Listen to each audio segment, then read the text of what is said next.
Hello friends, hopefully आप सभी लोग अच्छे होंगे। लास्ट वीडियो में क्वाड्रेटिक इक्वेशन पे दो क्वेश्चंस मैंने होमवर्क दिया था, मैं दोनों सॉल्व करूंगा। उसके बाद मैं चाहता हूं कि आप कमेंट सेक्शन में जरूर बताएं कि कौन सा टॉपिक आपको करना है, पढ़ना है, ठीक है ना, जो कि 24 का PYQs के थ्रू आपको रिवाइज करवा सके। इस क्वेश्चन की अगर बात बोले, क्वाड्रेटिक इक्वेशन है, सिंपल सी बात है, नेचर ऑफ रूट्स पे ज्यादातर क्वेश्चंस बनते हैं। बाकी रूट्स और कोफिशिएंट्स के बीच का जो रिलेशन है ऑलरेडी हम लोग क्वाड्रेटिक पॉलिनोमियल में कर चुके हैं। तो एनीवेज, इस क्वेश्चन को पढ़ते हैं पहले क्या बोला, if the roots of the equation this are real and equal, ये मेन पार्ट है, real and equal, then which of the following relation is true. Simple सी बात है, बेसिक्स पे चलते हैं। क्वाड्रेटिक इक्वेशन अगर ax square plus bx plus c equal to 0, ये मेरा क्वाड्रेटिक इक्वेशन है। Of course a not equal to 0 होगा, रियल कोफिशिएंट्स के साथ हम अभी कर रहे हैं। तो a b c क्या है, रियल नंबर से, इसको बोलते हैं बिलोंग्स टू। अभी शायद आप पता नहीं, बट आप लिख लीजिएगा a b c are real numbers. थोड़ा सा 11th में चले जाएंगे तो ये आइडिया लग जाएगा। तो ये सिंबल जो है ना, ऐसे उल्टा e दिख रहा है, इसको बोलते हैं बिलोंग्स टू, ठीक है। और वो सेट है, कोई बात नहीं है, आपको ABC रियल नंबर्स ऐसे समझिए। चलिए, तो यहां पे then which of the following relation is true. अब मैं बात कर रहा हूं, ये जो कुछ भी बात कर रहा है ना, नेचर ऑफ रूट्स डिपेंड किस पे करता था, डिस्क्रिमिनेंट D, और D होता क्या था, b स्क्वायर माइनस 4ac, ये था डिस्क्रिमिनेंट। अब ध्यान दीजिएगा, अगर डिस्क्रिमिनेंट तीन पार्ट्स में मैं डिवाइड करूंगा, greater than 0, equal to 0 and less than 0, मतलब निगेटिव। ग्रेटर देन 0 होता है तो रूट्स रियल होंगे, रूट्स रियल होंगे एंड डिस्टिंक्ट होंगे, एंड डिस्टिंक्ट होंगे, अलग अलग होंगे। इक्वल टू 0 पे क्या होता है, रूट्स रियल होंगे एंड इक्वल होते हैं ना, दोनों रूट्स इक्वल होंगे। और जब निगेटिव आ जाए डिस्क्रिमिनेंट, इसका मतलब क्या होता है कि no real roots, no real roots. उस केस में इमेजिनरी रूट्स मिलते हैं, जो कि आप अभी आपका सिलेबस नहीं है, घबराना नहीं है, एक साल बस पेशेंस रखें आप, एक साल क्या, बस 5-6 मंथ्स जाएंगे 11th में तो कॉम्प्लेक्स नंबर्स आप पढ़ना शुरू करेंगे, वहां पे समझ में आएगा।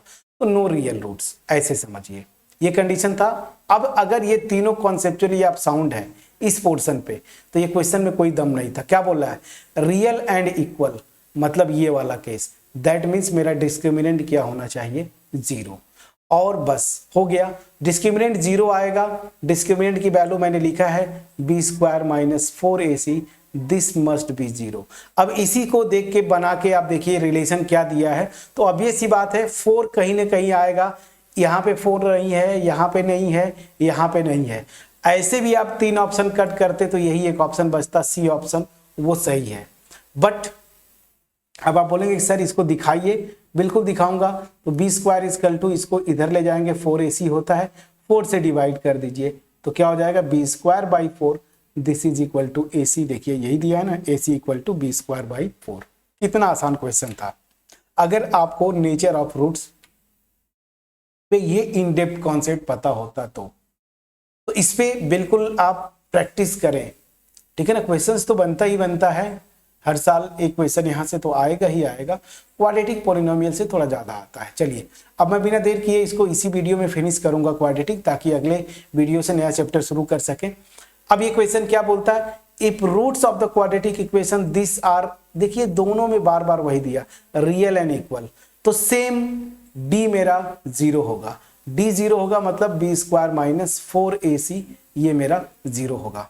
अब क्वेश्चन में पूछ रहा है कि अगर ऐसा है तो k की वैल्यू निकालिए। k की वैल्यू देखिए यहाँ पे दिया है, कंपेयर करेंगे अगर general equation ax square plus bx plus c equal to 0 से, तो a की वैल्यू क्या है, x स्क्वायर का कोफिशिएंट 4, b की वैल्यू x का कोफिशिएंट, लेकिन ध्यान दीजिए यहाँ पे माइनस साइन के साथ लिखेंगे, और कांस्टेंट टर्म में रख के है, उठा के यहाँ पे रख दीजिए। तो b स्क्वायर माइनस 5 का स्क्वायर 25, माइनस 4, a की वैल्यू 4, c की value k, and this is equal to 0।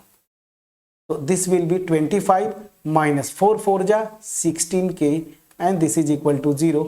आप इसको इधर लेके जाइए तो 25 इज इक्वल टू 16k। तो यहां से k की वैल्यू क्या आ गई 25/16। आपका आंसर कहीं ना कहीं 25/16। अरे मैंने दो ऑप्शन लिख दिया। अब ठीक है, मेरे लिखने में कहीं मिस्टेक हो गया, दो ऑप्शन एक ही बार लिख दिया है। आप इसको चेक करिएगा, ये दो ऑप्शन तो नहीं है। अब इन दोनों में कोई एक तो होगा जो 25/16 नहीं होगा। मैं लिखने में जल्दी में एनीवेज मैं मान के चल रहा हूं कि डी ऑप्शन ये है, तो डी ऑप्शन सही हो गया। जिस ऑप्शन में 25/16 होगा वही आपका आंसर सही होगा। ऐसा तो पेपर में मिस्टेक नहीं होगा, मेरी लिखने में मिस्टेक है, प्लीज इसको आप सुधार लीजिएगा। बट 25/16 मेरा मेन मोटिव था आपको सोल्यूशन प्रोवाइड करवाना। ठीक है, तो दो बैक टू बैक क्वेश्चंस हमने किए क्वाड्रेटिक इक्वेशन। अब यहाँ पे ये चैप्टर से यही दो क्वेश्चंस आए थे, एक बेसिक में एक स्टैंडर्ड मैथ्स में। तो नेचर ऑफ रूट्स पे क्वेश्चंस, रूट्स कैसे निकालते हैं, ये सारी चीजें तो हमने किया ही है।